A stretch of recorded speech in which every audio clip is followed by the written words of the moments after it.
দেশের কথা দশের কথা অনুষ্ঠানে আপনাদের সকলকে স্বাগত জানাচ্ছি। সঙ্গে আছি আমি আফরোজা সোমা।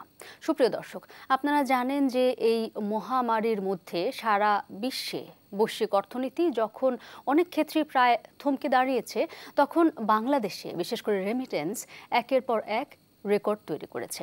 এবং এই যে বৈদেশিক মুদ্রা আমাদের দেশে এসেছে, সেই অভিবাসী যারা আছেন আমাদের ভাই এবং বোনেরা, তাদের যে পরিশ্রম, তাদের যে পাঠানো অর্থ, সেই অর্থের বলেই আমাদের দেশে রেমিটেন্সের এই গৌরব আমরা অর্জন করেছি। কিন্তু একদিকে এই গৌরব, অন্যদিকে যারা এত কষ্ট করে মাথার ঘাম পায়ে ফেলে আমাদের অর্থের যোগান দিচ্ছেন, দেশে তাদের আত্মীয় স্বজনদের মুখে হাসি ফোটাচ্ছেন এবং আমাদের রেকর্ডের পর রেকর্ড যারা গড়ে দিচ্ছেন, তাদের কিন্তু পদে পদে বিড়ম্বনার কোনো শেষ নেই।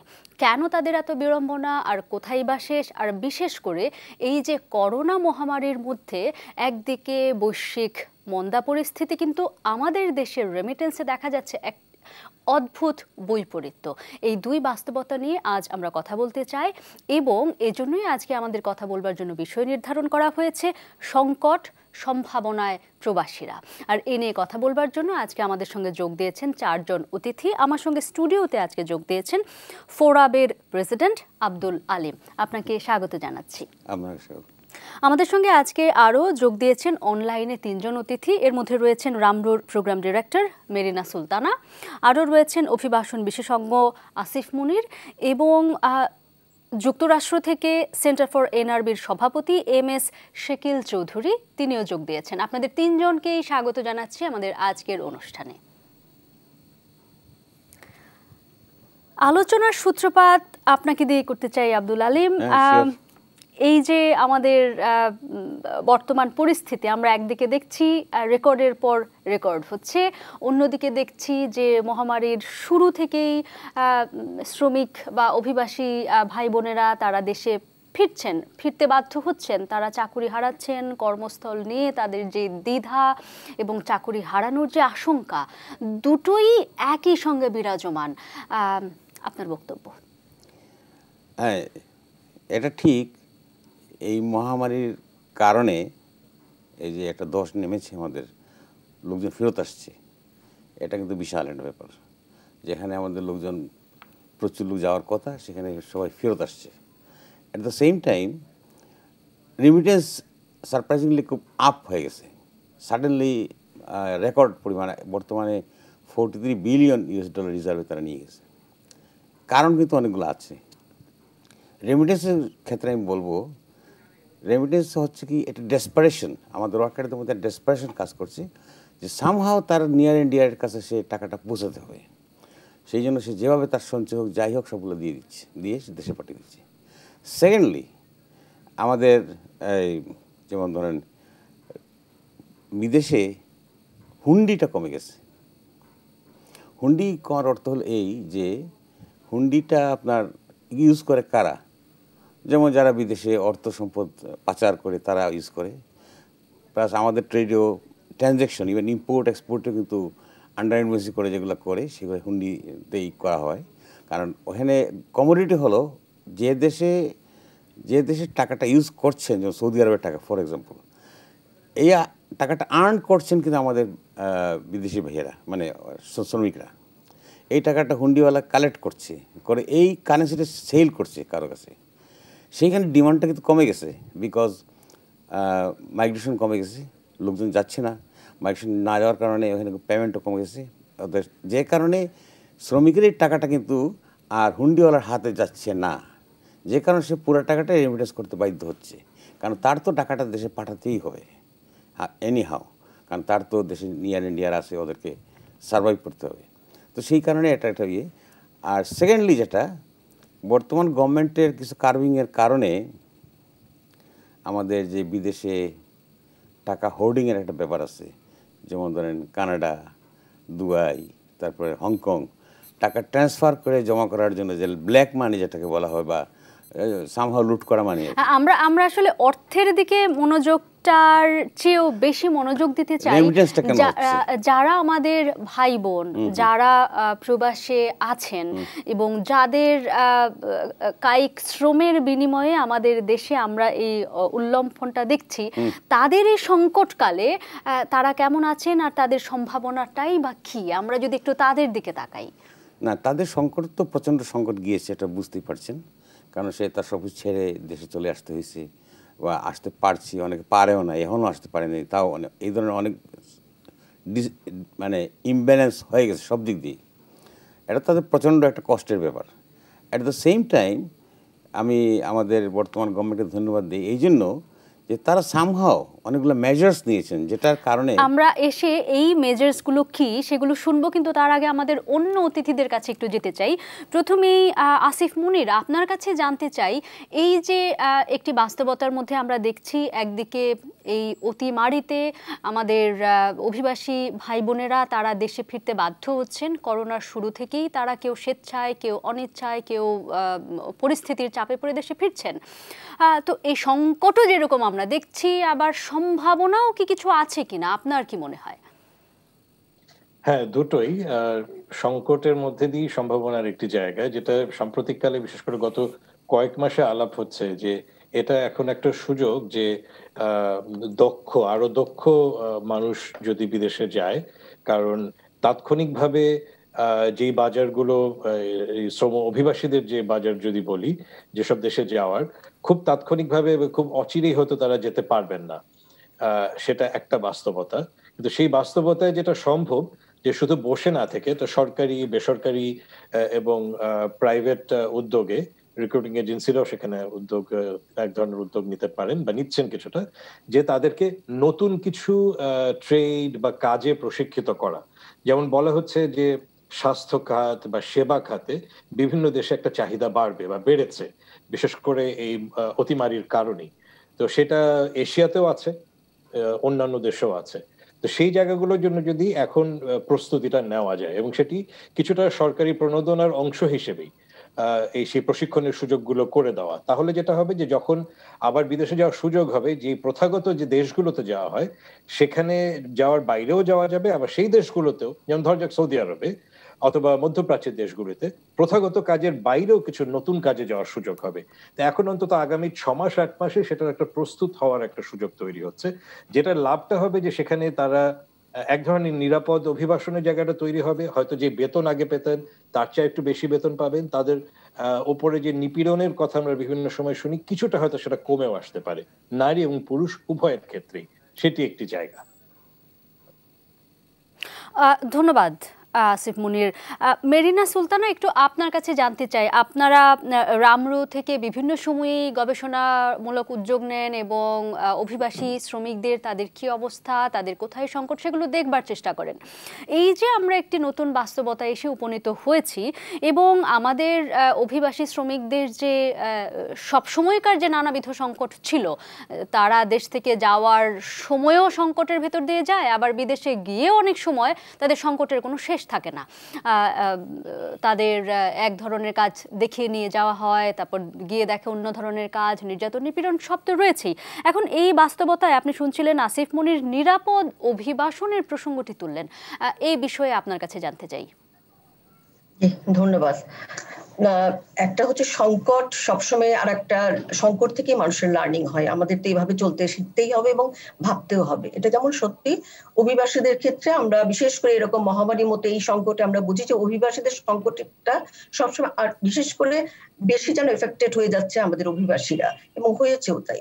মানুষ এক জায়গায় হয়তো কর্মরত ছিল, তাকে হঠাৎ করে তাকে কিন্তু ফিরে আসতে হয়েছে, সেটা একটা বড় সংখ্যা। আপনি বলেছিলেন যে রেমিটেন্স কেন বাড়লো, আমি জাস্ট সংকটের ওখানে যে নিয়ে আমি একটু বলতে চাই যে রেমিটেন্সটা তাকে মানে দ্রুত হয়তো তার সঞ্চয় থেকে ফেরত বাড়িতে পাঠাতে হয়েছে, কারণ তার মনে হচ্ছে তার কি আসলে চাকরিটা থাকছে, সে একটা অনিশ্চয়তার মধ্যে কিন্তু থাকছে। একই সাথে দেশেও হয়তো তার পরিবারের ক্ষেত্রে এরকম একটা প্রয়োজন, এবং যে কোনো সংকটেই দেখবেন যে রেমিটেন্সের পরিমাণটা বেড়ে গেছে, এর আগেও দেখা গেছে।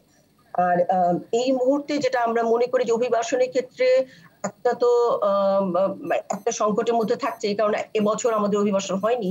সেই সেই অর্থে, এবং তারা আগামী বছর কখন মানে গত বছর 2020-এ হয়নি, 2021-এ তারা কখন কিভাবে কোন পেশায় কতটুকু যেতে পারবে, এবং তার আগে যার প্রয়োজনগুলো রয়েছে যাওয়ার, আপনি জানেন যে কোনো যখনই লিমিটেশন চলে আসছে একটা মাইগ্রেশনের ক্ষেত্রে, তখনই দেখবেন অনিরাপদ অভিবাসনের সুযোগগুলো তৈরি হয়ে যাচ্ছে এবং ট্রাফিকিং বেড়ে যাচ্ছে। সেই জায়গাগুলো কিন্তু আমাদের একটা ট্রাবল মেকে জায়গা রয়েছে। এখনো পর্যন্ত মার্কেট কোন দেশগুলো একদম রেডি হয়ে যাচ্ছে, অথবা আমাদের কর্মীরা কোথায় তৈরি হয়ে যাচ্ছে যাতে করে কোনো রকম সে সংকটে উত্তরণ করে তার কাজে ঢুকতে পারে, সেটা কিন্তু আমরা এখনো দেখতে পাচ্ছি না। কারণ আমার মনে হচ্ছে যে এটার জন্য হয়তো পরিস্থিতি এখনো আসেনি। কিন্তু আমার যেটা মুনির ভাই বললেন, আসিফ ভাই বললেন যে তৈরি করার সুযোগ সময় কিন্তু নিতেই হবে, কারণ নিউ নরমালের ক্ষেত্রে কিন্তু আমরা অলমোস্ট সবাই জানি আমরা কাজে বের হয়ে গেছি, আমরা কাজ করছি, প্রত্যেকে মুভ করছে। এর মধ্যে যদি আমাদের অভিবাসনটা একটা শক্ত ক্ষেত্র, শক্ত সেক্টর যদি হয়, ওইখানের জন্য কিন্তু আমাদের একটা প্রিপারেশনটা খুব দ্রুত নিয়ে নেওয়া উচিত এবং সেইভাবেই পরিকল্পনাটা রাখা। আরেকটা জিনিস, যে অনিরাপদ অভিবাসন যেহেতু আমাদের খুব পাশাপাশি রয়েছে, সেই ক্ষেত্রে অনিরাপদ অভিবাসনটা যাতে কোনোভাবেই এই দুর্বলতার মধ্যে না ঢুকে পড়ে, সেজন্য আমাদের রিক্রুটমেন্ট ম্যানেজমেন্টে নিয়ে আমাদের জোরালো ভাবে কাজ করা দরকার। ধন্যবাদ। ধন্যবাদ। আপনার কাছে আবারও আসবো। এবার একটু আসতে চাই MS শিকিল চৌধুরী আপনার কাছে। আপনি সেন্টার ফর NRB সভাপতি। আপনি সচক্ষে প্রবাসে বহু মানুষের বহু রকমের বাস্তবতা নিজেই পরখ করছেন। আপনার কাছে জানতে চাই, এই অতিমারিতে আমাদের প্রবাসী যারা আছেন তাদের কি বাস্তবতা, এবং আসলে আমাদের এই সংকট থেকে উত্তরণের জন্য আমরা কি কি ব্যবস্থা নিতে পারি, কারণ এই ব্যবস্থাপনার কথাই ইতোমধ্যে আলোচনায় চলে এসেছে।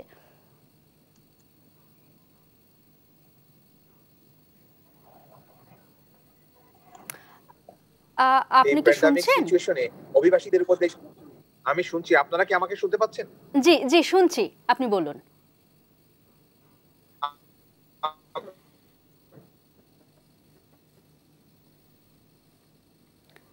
দুঃখিত, আমরা কোনো কারণে MS শিকিল চৌধুরীর এখন শুনতে পাচ্ছেন আমাকে? জি এবারে শুনছি, বলুন আপনি। আচ্ছা, এই প্যান্ডামিক সিচুয়েশনে বিশ্বব্যাপী যে মানুষগুলো সবচেয়ে বেশি বিপদে আছে তারা হলো প্রবাসী। যেসব দেশে তারা কাজ করছেন, বসবাস করছেন, তারা প্রত্যেকে সেখানে তাদের নিজস্ব সিটিজেনের পরে বিভিন্ন জায়গায় তারা কর্মহীন হয়ে পড়ছেন, বিভিন্ন জন বেতন ভাতা পাচ্ছেন না। যেসব জায়গাতে কাজ হচ্ছিল সেই জায়গাগুলোতে করোনার প্রকোপ থাকার কারণে নানান রকমের আইসোলেশন তাদের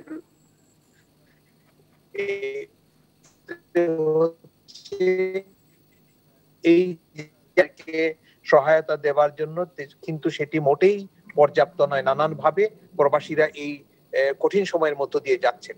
কিন্তু আপনি একটি কথা শুরুতে বলেছেন যে রেমিটেন্সের ফ্লোটা বেড়েছে, এর একমাত্র কারণ হলো এই বাংলাদেশের প্রবাসীরা তাদের সহায় সঞ্চয় যেটুক বিভিন্ন দেশে অর্জন করে সঞ্চয় করেছিলেন সেটি কিন্তু তারা দেশে পাঠিয়ে দিচ্ছেন, অর্থাৎ তার নিজের দেশের সঞ্চয়টাকে জমা করবার জন্য এই পরিস্থিতিতে তারা ফেরত পাঠাচ্ছেন। ব্যাংকিং চ্যানেলগুলোতে রেমিটেন্স বেড়েছে, তার একটা কারণ হয়েছে 2% একটা ইনসেন্টিভ সরকার কর্তৃক দেয়া হচ্ছে, এবং আগে ট্রাভেল যেহেতু কন্টিনিউয়াস ট্রাভেল ছিল, এক কোম্পানির অনেক রেমিটেন্স আসতো, এখন যেহেতু সফর কমে গেছে সব রেমিটেন্সই এখন ব্যাংকিং তরফে আসছে। সুতরাং সেখানে একটা ইতিবাচক সাইন আমরা দেখতে পাচ্ছি। বাংলাদেশের এই পর্যায়ে এই করোনাকালীন সময়ে যে ইন্ডেক্সই একমাত্র পজিটিভ ফ্লোতে যাচ্ছে সেটি হচ্ছে প্রবাসীদের রেমিটেন্স। আমি এখানে এই প্রাসঙ্গিকভাবে বলে রাখি, আপনারা যেহেতু জানেন আমি ট্রাভেলে আছি, কোনো কারণে নেটওয়ার্ক চলে গেলাম, দু একটি পয়েন্ট এখনই অ্যাড করতে চাই। এই রেমিটেন্স ফ্লোর সাথে সাথে আমাদের রেমিটেন্স প্রবাহকে অব্যাহত রাখার জন্য, আমাদের রিজার্ভের বিল্ড আপটাকে স্টেবল রাখার জন্য আমাদের যে বন্ডেরও একটা বিনিয়োগ ছিল, প্রবাসী বাংলাদেশিরা বন্ডে বিনিয়োগ করতেন, সেখানে সাম্প্রতিককালে বাংলাদেশ ব্যাংক একটা সার্কুলার জারি করে 1 কোটি টাকার বেশি বন্ড বিনিয়োগে একটি নেতিবাচক সার্কুলার জারি করেছেন। আমি মনে করি এটি পুনর্বিবেচনা করা উচিত। না হলে আমাদের বড় বড় যে মেগা প্রজেক্ট গুলো কাজ হচ্ছে সেখানে কিন্তু আমাদের এক্সপোর্ট প্রসিডস কমে গেছে, একমাত্র রেমিটেন্স প্রসিড এবং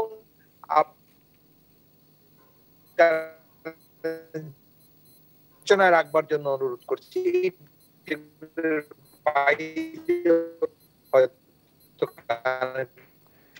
যারা দুঃখিত, আসলে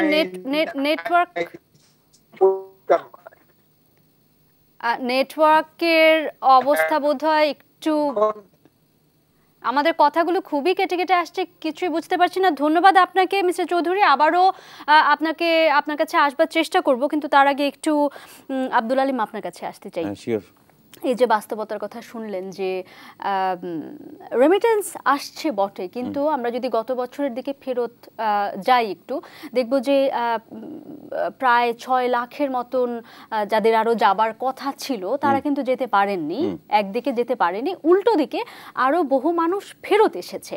এই যে একটা বড় সংখ্যা সেখানে রয়ে গেল, এবং এই বছরের চিত্রটাও যে কেমন দাঁড়াবে সেটা কি দেখছেন আসলে সব মিলে এখন?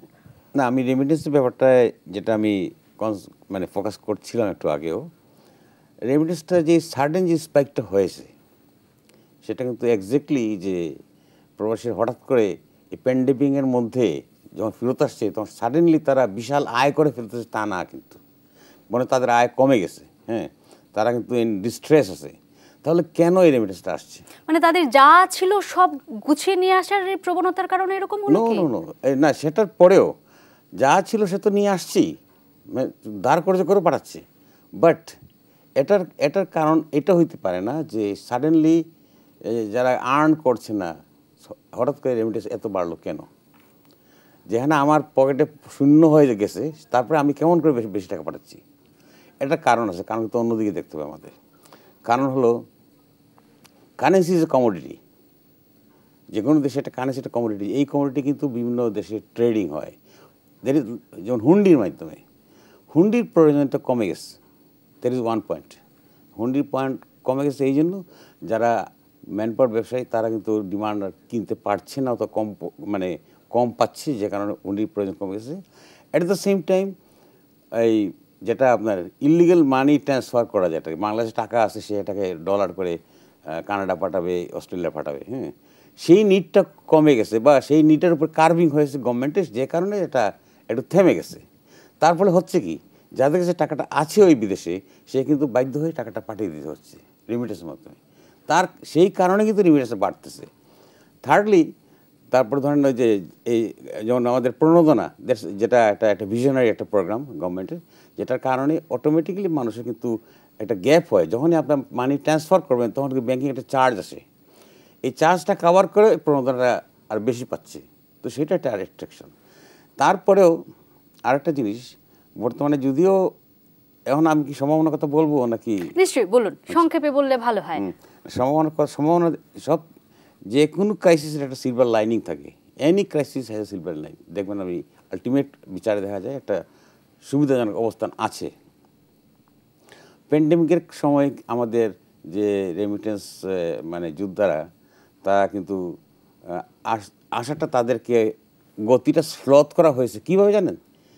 ওই দেশের কান্ট্রিদের সাথে আমাদের বাংলাদেশ গভর্নমেন্টের কিন্তু একটা বিশাল ডিপ্লোম্যাটিক বিজয় বলবো, যে ওই দেশের পলিসি মেকারদের বোঝানো হয়েছে যে ইউ নিড দিস পিপুল, তাদেরকে আপনার দরকার হবে, এই ফার্মার তার দরকার হবে আপনাকে, এই ওয়ার্কার আপনাকে দরকার হবে, অতএব just keep them for a while, see what happens. তখনই দেখা গেল যে অনেক মানুষ কিন্তু এইটার কারণে অনেক গভর্নমেন্টের মিনিস্টার বা পলিসি মেকাররা তারা কিন্তু বাঙালিদের পাঠানোটা কমিয়ে দিল। ইটস নট যে আসার প্রবলেম ছিল, যে ডে উঠেছিল, সেটা কিন্তু মোটেই সেভাবে হয়নি। ধন্যবাদ। এই জায়গাটি থেকে আমি একটু আসিফ মনির আপনার কাছে জানতে চাই, আপনি শুনছিলেন যে এই ক্ষেত্রেও কূটনীতির একটি ভূমিকা রয়েছে, আপনার বক্তব্য জানতে চাই। আপনি কি দেখছেন আসলে কতখানি কার্যকর হয়েছে? কিছুটা তো ঠিক যেটা আলিম ভাই বললেন, যে কূটনীতির জায়গা থেকে চেষ্টা করেন। যেমন একটা বলি যে এই যে ফেরত আসার প্রবণতার জায়গাটিকে, সেটা কিছুটা আলোচনার একটা প্রেশার কিন্তু এসেছিল মধ্যপ্রাচ্যের বেশ কিছু দেশ থেকে, এবং শুধুমাত্র অভিবাসী নয়, অন্য বিভিন্নভাবে যারা আছেন, হয়তো তাদের দৃষ্টিভঙ্গিতে যারা অবৈধভাবে তাদের দেশে আছেন তাদেরকেও ফেরত পাঠানো। তো সেইটা কিছুটা স্লথ করা গেছে, কারণ ওইটাই যে একটু ওয়েট অ্যান্ড সি এর ব্যাপারটি। এবং সেই ক্ষেত্রে আমাদের এখানে মেইনাপাও আছেন, বেসরকারি সংস্থাগুলো বা এনজিও সংস্থা এবং যারা সচেতনতার কাজ করেন তারা এক ধরনের একটা প্রেশারের জায়গা তৈরি করা, যে এই বিশেষ করে এসে তাদেরকে কিছু ছিল যে যারা ওখানে হয়তো কোনো কারণে আইনের আওতায় ছিলেন তাদেরকে এখানে এনে জেলে রাখা, এবং সেটার ব্যাপারে হাইকোর্টে একটা রিটও হয়েছিল এবং সেটার ভিত্তিতে তাদেরকে আবার মুক্তিও দেওয়া হয়েছে। তো সেইটি একটি জায়গা যে এই ধরনের যে কিছু মানুষ এরকম ভাবে, অর্থাৎ বিভিন্ন ধরনের অবস্থায় যে অভিবাসীরা আছেন এটা আমরা জানতে পারছি। এই জানার মধ্যে দিয়ে এটার জন্য তাদের জন্য কি কি ধরনের উদ্যোগগুলো গ্রহণ করা প্রয়োজন, কারণ হয়তো সেখানে বিদেশে দালালের কারণেই একজন মানুষ অবৈধ অবস্থায় পড়ছেন, কিন্তু সেই ক্ষেত্রে কি কি করা দরকার, এই ডিপ্লোম্যাটিক আলাপগুলো এখন কিছুটা শুরু হয়েছে এবং সেটার একটা বড় প্রভাব আমরা একটা বড় জায়গায় আমরা দেখেছি যে এই যে ফেরত চলে আসার ঢল এটা থামানোর ক্ষেত্রে বেশ কয়েকটি মন্ত্রণালয় একসাথে সমন্বয়ের কাজ চেষ্টা করেছেন। এই সমন্বয়ের কথা কিন্তু আমরা অনেকদিন ধরে বলছি, বেশ কয়েকটি মন্ত্রণালয়, প্রবাসী কল্যাণ মন্ত্রণালয়, স্বরাষ্ট্র, পররাষ্ট্র মন্ত্রণালয়। এই করোনার কারণে যে প্রভাবটি হচ্ছে এক ধরনের একটা সমন্বয়ের জায়গাটা তাদের মধ্যে তৈরি হয়েছে। তারপরে জর্ডান, লেবানন এসব জায়গায় সেখানে কিন্তু ওখানকার নতুন ভাবে যাতে আবার অভিবাসীরা যেতে পারেন, বিশেষ করে নারী শ্রমিকদের নিয়ে যাওয়ার ব্যাপারে জর্ডানে যে আমাদের বর্তমান রাষ্ট্রদূত যিনি আছেন তাদের উদ্যোগ একটা রয়েছে যে নতুন ভাবে কিন্তু এই অতিমারির মধ্যেও সেখানে নতুন ভাবে নিয়ে যাওয়ার একটা প্রচেষ্টা শুরু হয়েছে।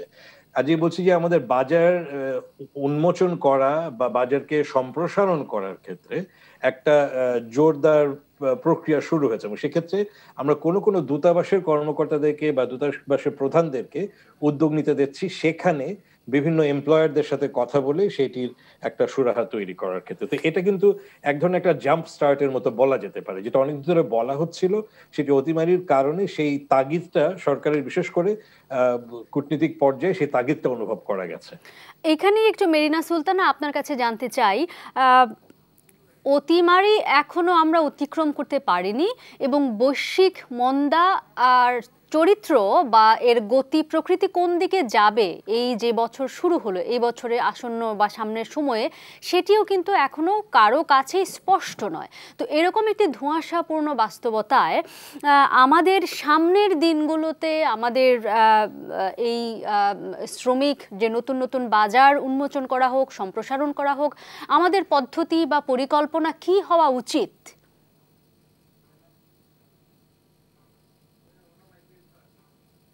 মেরিনা সুলতানা, আপনার মাইক্রোফোনটি সম্ভবত জি মিউট করা রয়েছে, এটা আনমিউট করে নিতে হবে। জি সরি। আমরা দেখি যে যখন অভিবাসীরা যে বছর বিদেশত্ব যাচ্ছে কাজের উদ্দেশ্যে, দেখবেন তার রেমিটেন্সের উপর প্রেরণ করা এবং তার এই জায়গাটা কিন্তু আমরা দেখতে পারি তার যাওয়ার 6 মাস থেকে 1 বছর পর থেকে। সুতরাং সেই জায়গা থেকে আমরা রেমিটেন্সটা যদিও 2020-এর মানে রিজার্ভ থেকে শুরু করে পুরো ব্যাপারটা আমাদের জন্য খুবই আশাব্যঞ্জক, কিন্তু এটার একটা সংকট এবং দুশ্চিন্তা থেকেই যায় যেহেতু 2020-এ অভিবাসনটা সেই অর্থে বন্ধই ছিল, 2021-এ অভিবাসনের এই রেমিটেন্স প্রবাহের ক্ষেত্রে এক ধরনের চাপ আমরা এই ফ্লোটা কন্টিনিউ নাও করতে পারি। সেই ক্ষেত্রে আমাদের মানে আমরা মনে করি যে, যদিও আসিফ ভাই অন্যরাও বলেছেন যে হ্যাঁ, যে পরিমাণ একটা ভাবনা ছিল যে অভিবাসীরা বিদেশ থেকে এরকম ঢল না, বেশি ঢলটা কিন্তু থামানো গেছে এবং এই থামানোর ক্ষেত্রে শুধুমাত্র কূটনীতির তৎপরতার সাথেও আমরা মনে করি যে রিজিওনাল ফোরাম গুলো, আমরা বলবো যে বাংলাদেশেও যে সিভিল সোসাইটির যে প্ল্যাটফর্ম গুলো রয়েছে যেটার সাথে আমরা খুব সংশ্লিষ্টতা রয়েছে এবং আমরা ইভেন সেক্রেটারির কাছে কিন্তু আমরা এই দাবিগুলো তুলে ধরতে পেরেছি যে এই যে আরবিট্রারি রিটার্ন, এটাকে যেন বন্ধ করা হয়। যে কোনো সংকটেই কেন অভিবাসীর উপর এই চাপটা পড়বে এবং এই মানবাধিকার রক্ষার দৃষ্টি থেকে কিন্তু এগুলো নিয়ে আমরা পার্সু করেছি এবং আসলে করে যাচ্ছি। সেই জায়গা থেকে একটু আপনাকে মনে করিয়ে দিতে চাই যে কথাটি এখন আমরা শুনতে পাচ্ছি যে প্রধানমন্ত্রী তিনি স্বয়ং বলেছেন যে যে সমস্ত দেশে 10,000-এর বেশি অভিবাসী রয়েছেন সেসব দেশে অবস্থিত বাংলাদেশের দূতাবাসে পর্যায়ক্রমে শ্রম উইং খোলা হবে। এই যে খোলা হবে বলে একটা আশ্বাস এসছে, কতখানি কার্যকর হবে, কি ধরনের সুফল আসতে পারে? বা দেখুন, এটা অনেক গুরুত্বপূর্ণ। আমরা যারা মাইগ্রেশন সেক্টরে কাজ করি, দেশের সর্বোচ্চ পর্যায় থেকে যখন অভিবাসীদের উপর প্রতি এই কনসার্নটা মানে দেখা যায়, আমাদের সামনে যখন এটা একদম স্পষ্ট দেখতে পারি, এটা আমাদের মনে কিন্তু আসলে আশা অনেক বাড়িয়ে দেয়। কারণ আমরা যে জায়গাটায় হয়তো অনেক অবহেলিত ছিল, আমরা যেরকম রেমিটেন্স গুনি, আমরা কতটুকু মানুষের অধিকারটা গুনতে পারছি, কতটুকু সুরক্ষা রাখতে পারছি, কতটুকু তাদের যাওয়া আসা থাকা এবং পুরো এই কাজটার জায়গাগুলোতেই আমরা স্মুথ করতে পারছি, আর রেগুলার করতে পারছি। Female worker recruiting agencies association of বাংলাদেশের সভাপতি। আমরা আমাদের নারী শ্রমিকদের যে একের পর এক দুঃখজনক বাস্তবতা, তাদের নিপীড়ন, নির্যাতন, নানান রকমের ঘটনা যে আমরা দেখছি, এই অতিমারির মধ্যেও কিন্তু তারা লাশ হয়ে ফিরেছেন, সেরকম ঘটনা দেখা গেছে। তো এই বাস্তবতা এখন আমরা সামনের দিকে যখন ফিরব, আমাদের কি ধরনের পদক্ষেপ নেওয়া উচিত, সতর্কতা নেওয়া উচিত, কি আমরা করতে পারি? সত্যি কথা বলতে কি, আমাদের নারী শ্রমিক কিন্তু আমাদের সবচেয়ে সম্ভাবনাময় খাত। কারণ কয়েকটা কারণ। একমাত্র ফিমেল মাইগ্রেশনে কোনো কস্ট ইনভলভ না, মাইগ্রেশন কস্ট 0। এবং ফিমেলরা কিন্তু যেটা আর্ন করে 100% দেশে পাঠিয়ে দেয়। তারা বিড়ি সিগারেট খাওয়ার জন্য পয়সা রাখে না, দে সেন্ড 100% অফ দেয়ার আর্নিং। আরেকটা জিনিস হলো, ফিমেল ওয়ার্কাররা কিন্তু দে আর্ন কিছুটা হলেও একজন ইকুয়াল লেভেলের পুরুষ শ্রমিক থেকে বেশি আর্ন করে, তার কোনো খরচ নাই। অতএব দে আর দ্য বেস্ট রিমিটার। কিন্তু সেই রিমিটারদের, সেই শ্রমিকরা যে ক্রমাগত নির্যাতিত হচ্ছে, তাদেরকে দেখভাল করা হচ্ছে না কেন? সেটা শুধু আমাদের ক্ষেত্রে হচ্ছে কেন? অন্যান্য কান্ট্রিটা পাঠাচ্ছে না, আমাদের ফিলিপাইন পাঠাচ্ছে না, অনেক দেশ পাঠাচ্ছে, শ্রীলঙ্কা পাঠাচ্ছে, তাদের ক্ষেত্রে হচ্ছে না কেন? কারণ তাদের গভর্নমেন্ট সেই ফোকাসড। কারণ হচ্ছে কি, এই প্রপার অভিবাসী বিষয়টা সক্ষমতার একটা বিশাল ব্যাপার আছে। সক্ষমতা যে শুধু রিক্রুটিং এজেন্সির বা শুধু যে অফিসারদের তা না, সরকারি দৃষ্টিভঙ্গির একটা সক্ষমতার ব্যাপার আছে। এটা একটু কথাটা কীরকম হয়ে গেল, তাই না? কিন্তু এই সক্ষমতাটা অর্জন করতে হবে। কারণ দেখেন, এই সক্ষমতাটা বলতে আপনি ঠিক কি বোঝাচ্ছেন? যেমন ধরেন, আমার একটা এমবেসি আছে, আই হ্যাভ এমবেসি দেয়ার, যে যার কাজটা হলো এখানে আমার প্রবাসীদের সুরক্ষা দেওয়া। এবং তারা যদি ট্রেন না হয়, তারা জানে না যে how to handle this things, ওই দেশের আইন কানুন সম্বন্ধে ক্লিয়ার যদি আইডিয়া না থাকে, তাহলে সুরক্ষাটা সে দেবে কেমন করে? এবং সেইখানে আরেকটা জিনিস, সবচেয়ে ইম্পর্টেন্ট জিনিস হলো, আমাদের এখানে যে দায়িত্ব চিহ্নিত করার বিষয়টা খুবই হজপড় অবস্থায়। ধন্যবাদ। আপনার এই জায়গাটা ধরেই আমি একটু আসিফ মুনির আপনার মন্তব্য জানতে চাইছি। জি, সেটা আমি আজকে যেটা আপনি একটু আগে বলছিলেন যে আজকে মাননীয় প্রধানমন্ত্রী যে কথাগুলো বলেছেন, একটু আগে আমরা সেটা বলছিলাম যে কিছু কিছু বিষয় এগুলো অনেকদিন ধরে। আপনার কথা শুনতে পাচ্ছি না আসিফ মুনির, কোনো কারণে আমরা আপনার কথা শুনতে পাচ্ছি না।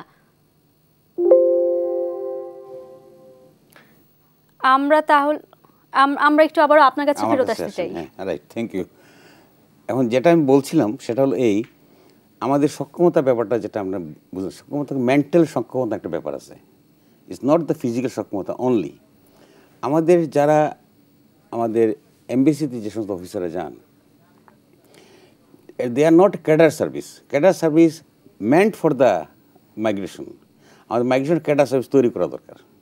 কারণ ওনারা হয়তো দেখা গেল বন বিভাগে আসছেন, চাকরি কয়েকদিন করে তারপর চলে গেলেন। They don't know much about the migration. Migration শিখতেই বদলে চলে গেলেন এখান থেকে। তো মাইগ্রেশনকে উনি কীভাবে হেল্প করবেন? তাছাড়া আরেকটা ব্যাপার হলো, আমাদের বাইলেটারাল নেগোসিয়েশন এবিলিটি আমাদের এটা বাড়াতে হবে। এটা না বাড়ালে আমাদের এই যতই আমরা কথাবার্তা বলি না কেন, এই সক্ষমতা আমাদের ডেভেলপ করবে না। ধন্যবাদ। আপনি দ্বিপাক্ষিক সক্ষমতা, আলাপচারিতার সক্ষমতা আমাদের বাড়ানোর কথা বলছিলেন। এই জায়গা থেকে আসিফ মুনির আপনি বলা শুরু করেছিলেন, আমরা আপনাকে হারিয়ে ফেলেছিলাম। আপনার কাছে শুনতে চাই যে আমাদের আসলে কি ধরনের ঘাটতি আছে এবং সক্ষমতা বাড়ানোর জন্য কি করা দরকার?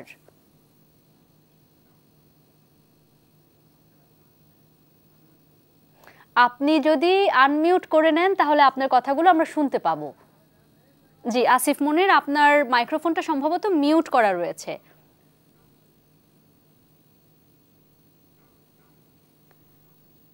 একই প্রশ্ন নিয়ে তাহলে আমি এবার একটু চট করে মেরিনা সুলতানা আপনার মন্তব্যটি জেনে নিতে চাই।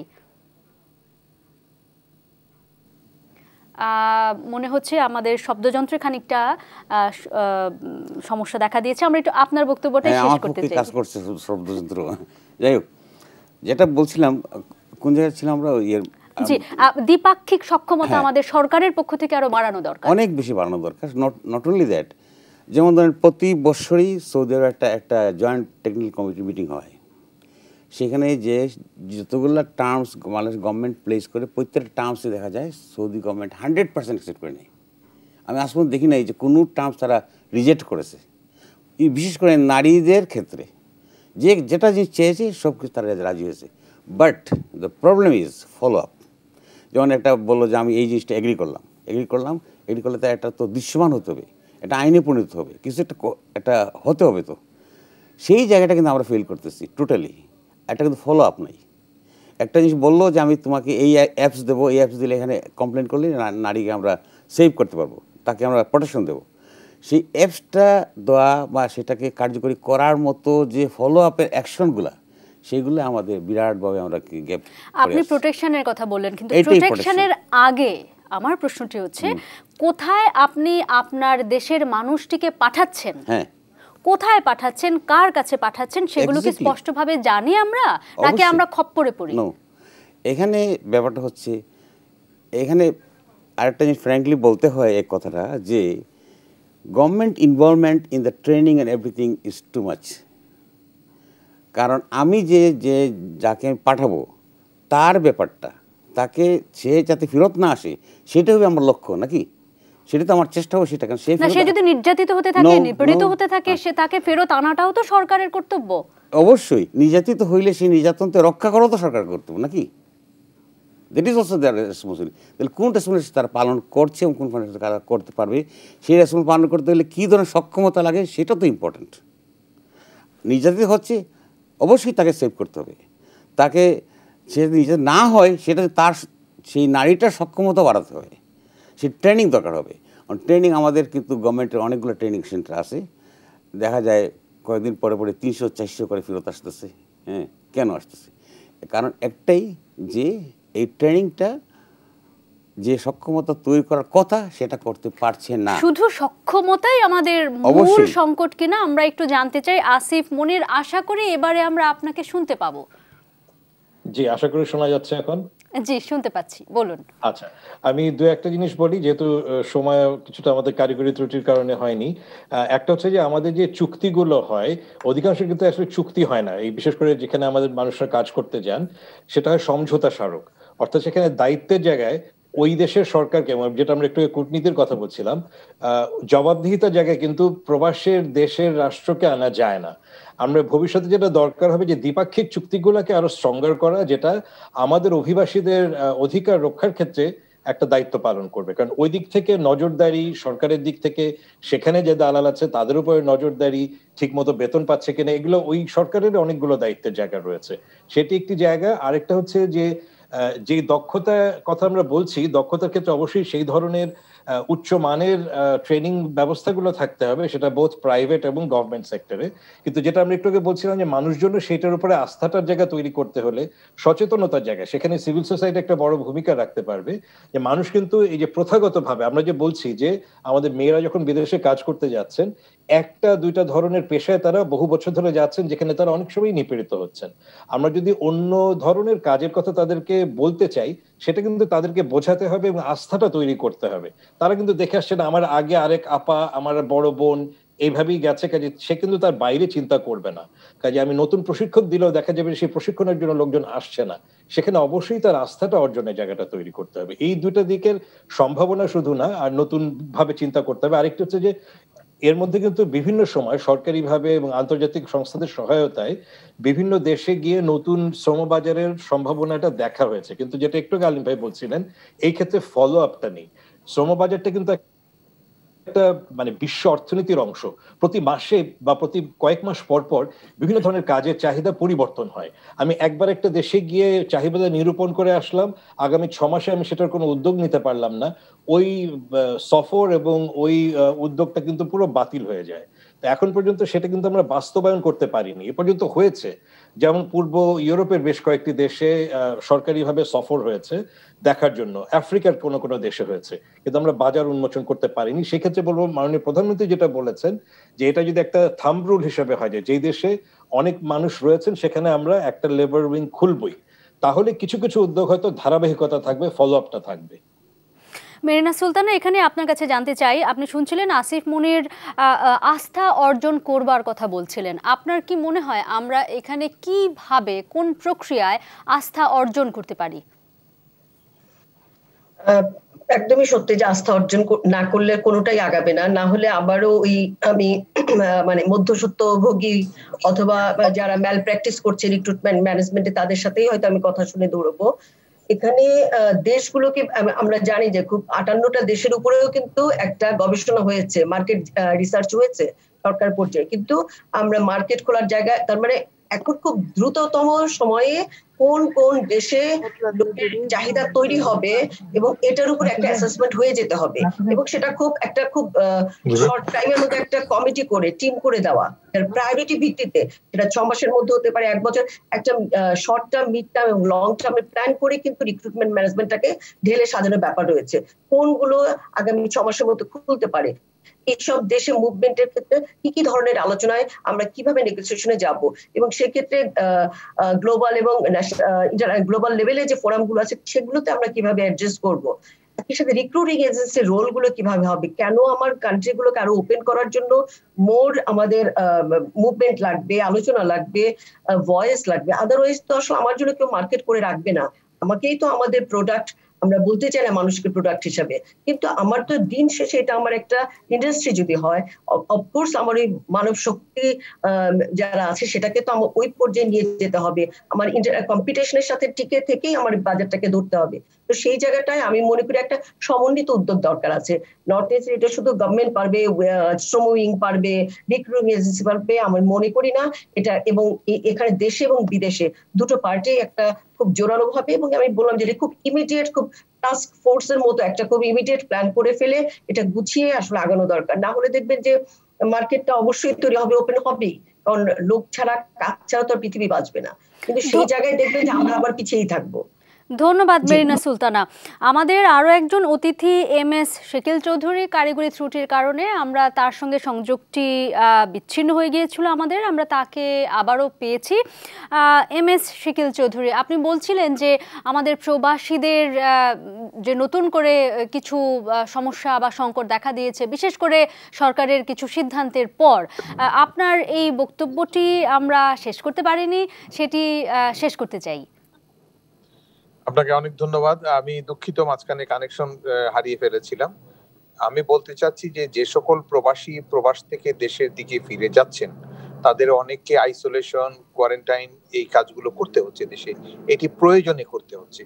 এই ব্যবস্থাপনাটি আরো সুষ্ঠু হওয়া প্রয়োজন, কারণ বিদেশ থেকে যারা যাচ্ছেন তারা অনেকেই সঠিক তথ্য জেনে যেতে পারছেন না।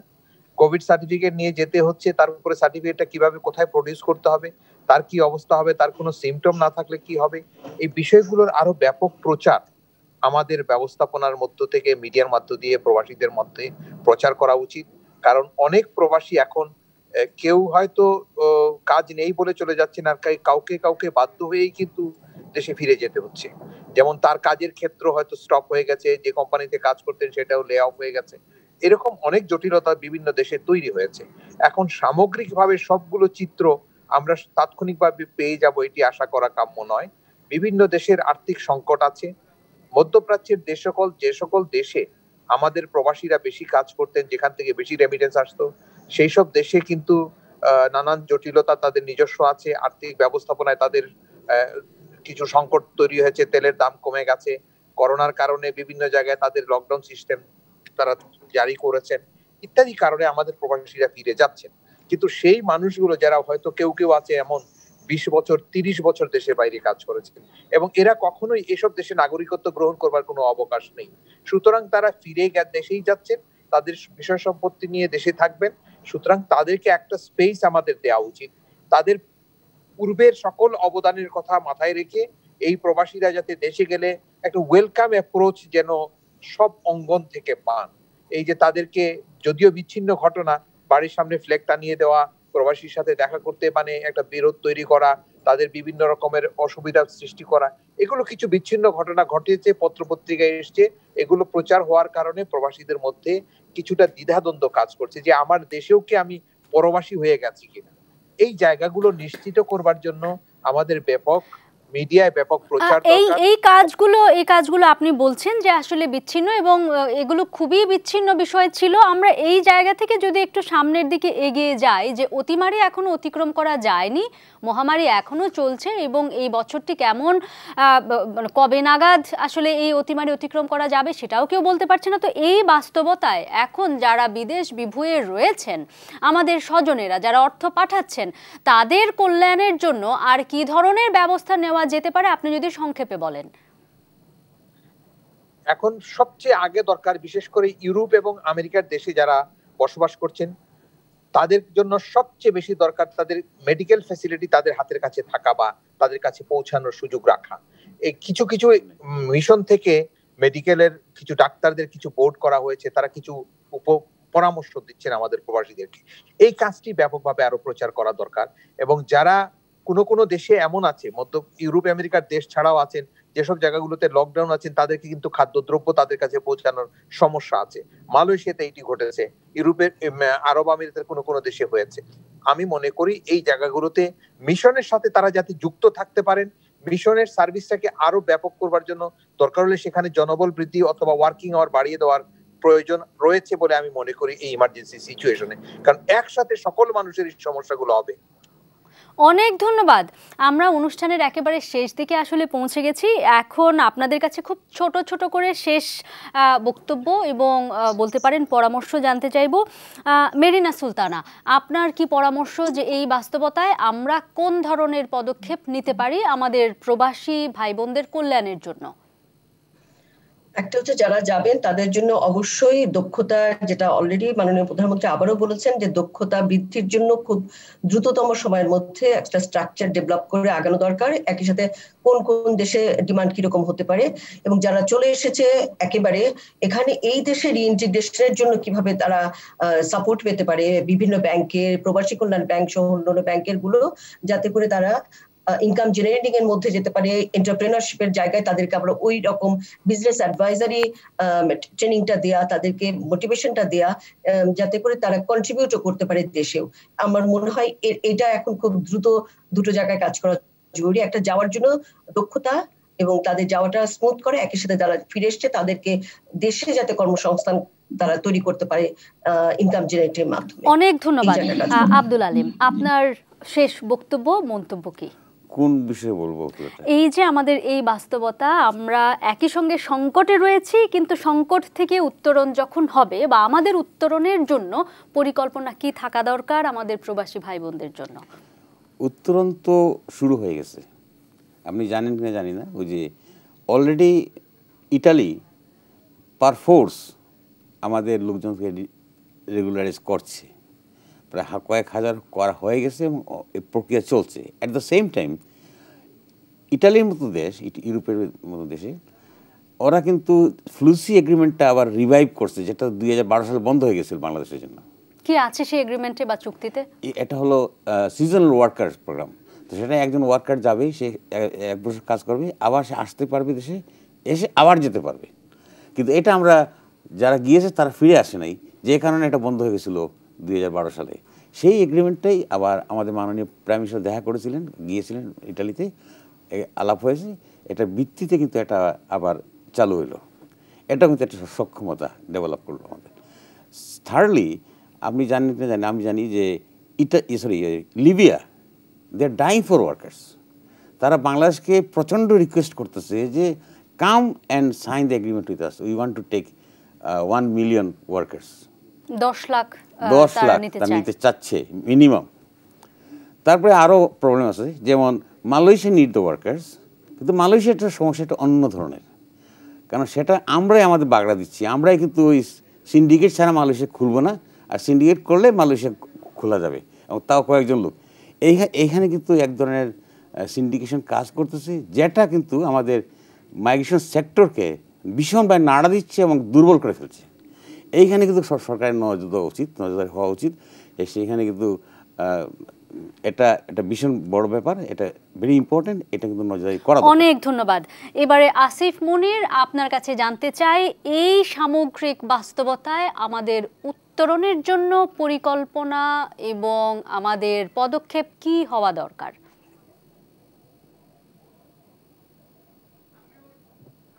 আসিফ মুনির, আপনার কথা শুনতে পাচ্ছি না, আনমিউট করে নিতে হবে।